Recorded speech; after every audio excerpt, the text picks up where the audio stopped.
مصلحا ومجددا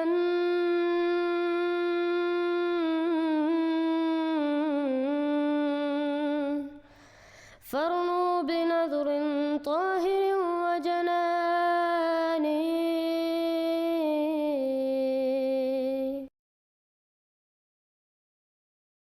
السلام علیکم ورحمۃ اللہ وبرکاتہ. الحمدللہ میں نے بہت ساری ویڈیوز میں ڈاکٹر اسرار احمد صاحب سے صداقت احمدیت ثابت کی ہے. آج پھر ہم ان کے الفاظ سے حضرت مرزا غلام احمد علیہ السلام کی صداقت ثابت کریں گے. وہ واضح طور پہ کہتے ہیں کہ جو امام مہدی ہوں گے وہ ہند سے ہوں گے اور اسلام کی فتح بھی ہند سے ہی ہوگی. اب بھی یہی ہوگا، کسی ایک علاقے میں ہوگا. میرا گمان ہے، میں یہ یقین سے نہیں کہہ سکتا. گمان بھی میرا ان احادیث کی روشنی میں ہے جو میں نے آپ کو بتا دی اور موجود ہے اس کتابچے کے اندر. علامہ اقبال نے بھی انہی کے حوالے سے کہیں کہا ہے، میرے عرب کو آئی ٹھنڈی ہوا جہاں سے، میرا وطن وہی ہے، میرا وطن وہی ہے. اس علاقے سے کچھ ہونے والا ہے اور ہوگا انشاءاللہ. میری زندگی میں نہ ہو، آپ کی زندگی میں نہ ہو، کوئی پرواہ نہیں. حضرت حمزہ تو شہید ہو گئے غزوہ احد میں. 5 سال کے بعد حضور مکے میں داخل ہوئے ہیں فاتح کی حیثیت سے. حضرت حمزہ کی نگاہوں نے، ان آنکھوں نے تو نہیں دیکھا، عالم ارواح میں اللہ نے کیا مشاہدہ کرایا ہوگا انہیں، وہ تو ہمیں معلوم نہیں. بعض صحابہ شہید کر دیے گئے مکے ہی میں. بہت بڑی کامیابی. اپنی جان لگا دیں، اپنے آپ کو کھپا دیں، اپنے آپ کو مٹا دیں. جس طرح روڑی کوٹ کر بنیادوں میں بھر دی جاتی ہے، ہماری ہڈیوں کا چورا بنا کر اور ہمارے خون کے اندر اسے گوندھ کر اگر وہاں ڈال دیا جائے، اس سے بڑی سعادت کوئی نہیں. اس پر تعمیر ہو خلافت علی منہاج النبوہ کی. حضرت صلی اللہ علیہ وسلم نے جب یہ فرمایا کہ تم میں نبوت قائم رہے گی اس وقت تک جب تک اللہ تعالی چاہے، پھر اس کے بعد خلافت علی منہاج نبوت قائم ہوگی. وہ خلافت قائم ہوگی جو نبی کے طریق پر چلنے والی ہوگی. اس کے ذاتی مفادات نہیں ہوں گے، وہ نبی کے کام کو آگے بڑھانے والی ہوگی. لیکن ایک عرصے کے بعد یہ خلافت جو راشد خلافت ہے ختم ہو جائے گی. یہ نعمت تم سے چھینی جائے گی. پھر ایسی بادشاہت قائم ہو جائے گی جس سے لوگ تنگی محسوس کریں گے. پھر اس سے بھی بڑھ کر جابر بادشاہت ہوگی. پھر اللہ تعالیٰ کا رحم جوش میں آئے گا اور پھر خلافت علی منہاج نبوت قائم ہوگی.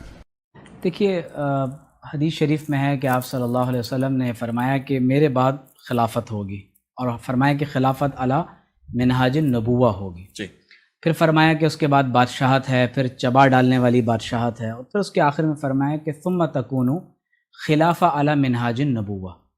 پھر احادیث کا جب ہم مطالعہ کرتے ہیں تو آپ صلی اللہ تعالی علیہ وسلم نے ایک اور حدیث کے اندر، یعنی متعدد احادیث ہیں، فرمایا کہ یکون فی آخر الزمان خلیفۃ. اور ہماری جو احادیث مستقبل کے حوالے سے، میں چھوٹی سی بات آپ سے کر رہا ہوں، ہم سے زیادہ وہ اس لیے جانتے ہیں کہ یہ بھی حدیث رسول صلی اللہ علیہ وسلم ہے کہ قیامت سے پہلے پوری دنیا پر خلافت علی منہاج النبوت قائم ہوگا. یہ حدیث موجود ہے. حضرت سے ایک مرتبہ سوال کیا گیا کہ خلافت راشدہ کس کو کہتے ہیں اور اس کے مصداق کون کون ہیں.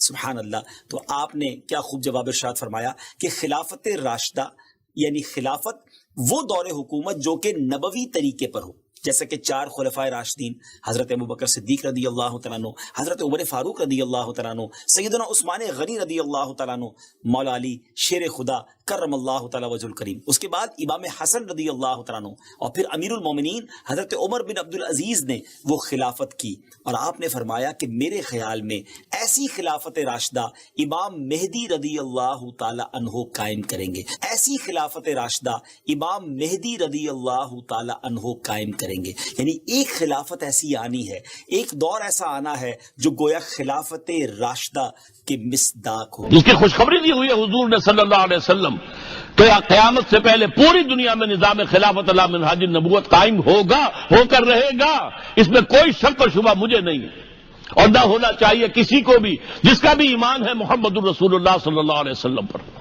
صحیح اور پختہ حدیث کے اندر موجود ہے. عرب کھوکھلے ہو چکے، عیاشیوں کی وجہ سے ختم ہو چکے، ان میں دم نہیں ہے. فوجیں جائیں گی کسی مشرقی، اب مشرق میں کون ہے؟ ایران ہے، وہ خلافت کا قائل ہی نہیں، وہ تو امامت کے قائل ہیں. پھر افغانستان ہے، پھر پاکستان ہے. یہ ہے وہ خطے کہ جہاں سے انشاءاللہ خلافت کا نظام دوبارہ ابھرے گا اور یہیں سے پھر پھیلے گا. لیکن کیسے ہوگا؟ میرے نزدیک بڑی مہلت میرے اور آپ کے پاس کم رہ گئی ہے. آخری حدیث آج کے لیکچر کی 12ویں حدیث، امام محمد بن عبداللہ المہدی سے ریلیٹڈ، 12ویں خلیفہ سے ریلیٹڈ 12ویں حدیث. آپ صلی اللہ علیہ وسلم نے فرمایا، جب تم خراسان کی طرف سے سیاہ جھنڈے آتے ہوئے دیکھو تو ان کا استقبال کرو، کیونکہ فیہا خلیفۃ اللہ المہدی، ان میں اللہ کا خلیفہ مہدی بھی ہوگا. اور خراسان سے جب کالے جھنڈے آئیں گے تو ان کا استقبال کرنا، یعنی اہل عرب کو کہا گیا، ان میں خلیفۃ اللہ مہدی ہوں گے. اس سے یہ بات بھی پتہ چل گئی کہ یہ انقلاب جو ہے وہ عربیوں کے ذریعے نہیں آنا، اجمیوں کی طرف سے آنا ہے. کیونکہ خراسان تو یہ ایران، افغانستان اور رشیا، یہ پوری بیلٹ کو خراسان کہا جاتا ہے، ان میں خلیفۃ اللہ مہدی ہوں گے. اس سے یہ بات بھی پتہ چل گئی کہ یہ انقلاب جو ہے وہ عربیوں کے ذریعے نہیں آنا، اجمیوں کی طرف سے آنا ہے. کیونکہ خراسان تو یہ ایران، افغانستان اور رشیا، یہ پوری بیلٹ کو خراسان کہا جاتا ہے. یہ وہ کرامات ہیں جو پاکستان کے ساتھ وابستہ ہے. اس سے پہلے یہ کہ مجددین کا سلسلہ جو 1000 برس تک عالم عرب میں رہا تھا وہ ہندوستان میں منتقل ہوا. ختم نبوت کے بعد سب سے بڑا جو دینی منصب ہے وہ ہے مجددین. 1000 برس تک مجددین امت عالم عرب میں آئے، 11ویں صدی سے شروع ہو گئے ہندوستان کے اندر. 1000 برس تک مجددین امت عالم عرب میں آئے، 11ویں صدی سے شروع ہو گئے ہندوستان کے اندر. 1000 برس تک مجددین امت عالم عرب میں آئے، 11ویں صدی سے شروع ہو گئے ہندوستان کے اندر. مجدد الفسانی، شاہ ولی اللہ دہلوی، سید احمد بریلوی. اللہ الہ الا اللہ وحدہ لا شریک لہ واشہد ان محمدا عبدہ ورسولہ. اشہد اللہ الہ الا اللہ وحدہ لا شریک لہ واشہد ان محمدا عبدہ ورسولہ. جتنے بھی عام قادیانی ہے وہ یہ سوال نہیں پوچھتے اپنے بڑے جو ان کے علماء وغیرہ ہے یا جو ان کے مربی وغیرہ ہے، ان سے یہ نہیں پوچھتے کہ جو قادیانی نے یہ دعویٰ کیا تھا کہ میں مہدی ہوں اور میں عیسیٰ ہوں، نعوذ باللہ استغفر اللہ، تو کیا ان کے عام جو جاہل لوگ ہیں ان سے نہیں پوچھتے کہ وہ تو جب آئے گا تو وہ تو عربی زبان اس کی ہوگی، وہ عرب میں آئے گا، تمہاری زبان اردو کیسی ہو گئی یا پنجابی کیسی ہو گئی؟ تو یہ کوئی بھی ایک قادیانی کوئی بھی ایسا نہیں ہے بندہ جو اس سے اپنے مربیوں سے یہ پوچھے کہ یہ کس طرح ہو سکتا ہے. رسول اللہ صلی اللہ علیہ وسلم نے اس کے بارے میں یہ کہا کہ اس کی عربی زبان ہوگی اور وہ قرآن وغیرہ اس کی طرف سے ہوگا، تو یہ نہیں پوچھتے ان سے. رکیں یہ کہاں پہ آپ نے پڑھ لیا ہے کہ امام مہدی یا حضرت عیسیٰ علیہ السلام آئیں گے ان کی زبان عربی ہوگی؟ مطلب ہوں گے مسلمان ہوں گے نا، وہ اس میں آئیں گے کیا کہتے ہیں فلسطین کی طرف آئیں گے تو وہ تو لازم ہوں گے نا، عربی زبان ہوگی. نہیں، آپ نے کہا ہے اللہ کے نبی نے فرمایا ہے، تو اس کا مطلب کسی حدیث میں آپ نے پڑھا ہے، ایسے تو نہ کریں آپ. نہیں مجھے زیادہ علم نہیں ہے اس بات کا. نہیں نا، غلط بول رہے ہیں نا آپ، میرے بھائی غلط بول رہے ہیں نا آپ، ان سے سوال ہی غلط کر رہے ہیں. یہ دیکھیں یہاں سے یہ کم سے کم پنجابی زبان تو نہیں ہوگی ان کی. میرے بھائی نہیں، ہم میرے آقا صلی اللہ علیہ وسلم کی طرف کوئی بات منسوب نہیں کر سکتے. میرے آقا صلی اللہ علیہ وسلم نے فرمایا من کذب علی متعمدا فلیتبوأ مقعدہ من النار, جس نے میری طرف جھوٹ کی نسبت کی اس کو چاہیے اپنا ٹھکانہ جہنم میں بنا لے.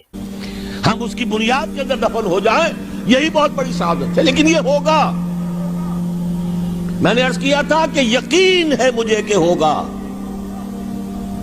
اور ہر صاحب ایمان کو یقین ہونا چاہیے کہ ہوگا. باقی یہ کہ یہ آثار ہیں اور احادیث بھی ہیں, اور 400 برس کی تاریخ بھی بتاتی ہے کہ یہیں سے ہوگا. 1000 برس تک سارے مجددین امت عالم عرب میں پیدا ہوئے. 11ویں صدی کا مجدد اعظم شیخ احمد سرہندی کہاں دفن ہے؟ سرہند میں, ہندوستان میں. 12ویں صدی کا مجدد اعظم شاہ ولی اللہ دہلوی کہاں دفن ہے؟ دہلی میں. 13ویں صدی کا مجدد اعظم سید احمد بریلوی, ان کی تو قبر بھی معلوم نہیں. میں کل کہیں عرض کر رہا تھا, دیکھیے پہلے جو ہے 1000 برس تک ہر خیر ہندوستان میں باہر سے آ رہا تھا, لیکن جیسے ہی 11ویں صدی شروع ہوئی ریورس ہو گیا آرڈر. لیکن جیسے ہی 11ویں صدی شروع ہوئی ریورس ہو گیا آرڈر. اب سلسلہ مجددیہ نقشبندیہ اب ہندوستان سے نکل کر پھیل رہا ہے. If you have not yet subscribed, make sure to subscribe and click on the bell icon so you can get notifications for every new video. Also make sure to like and comment on the video and follow on Twitter and Instagram.